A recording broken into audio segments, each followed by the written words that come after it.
ఇప్పుడు మనం మంచిర్యాల జిల్లా జైపూర్ మండలం కుందారమూరికి పోదాం. ఆడ ఒక పంచాయతీ నడిచింది. ఉత్తపచ్చి పంచాయతీ కూడా కాదు, కళ్ళు పంచాయతీ. ఎండాకాలం కదా అని మండువ కాడికి వేయండు ఒక ఆయన. కళ్ళుకుండగా నచ్చింది, కళ్ళు తాగిండు. అటెంకే ఏమైంది చూడురు మీరే. ఇగో గీ కథ అయింది. చెట్టు ఎక్కక ముందే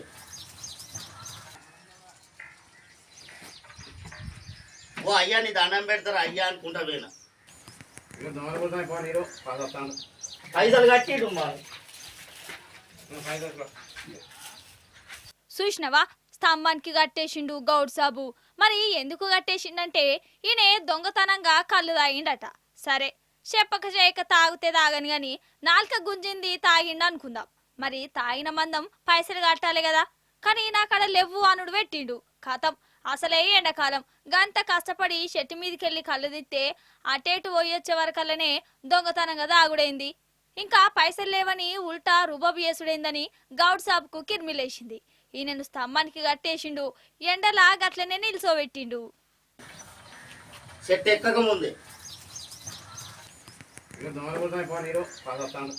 పైసలు కట్టిడు ఇక ఓ దిక్కు కాళ్ళు మనుడు, ఇంకో దిక్కు దూపౌడు, ఆకలేసుడు. ఇది జాలదని గౌడ్ సాబు తిట్లు. కళ్ళు తాగినందుకు కళ్ళ ముందే నరకమంటే ఎట్లుంటుందో కనబడ్డదట. ఇక అటెన్క ఊరోళ్ళొచ్చి ఈ కళ్ళు పంచది తెంపిర్రోళ్ళ. ఇక దొంగతనంగా తాగినాయనే కట్లిప్పిచ్చి ఇంటికి సాగదోలిర్రు. అదన్నట్టు ముచ్చట.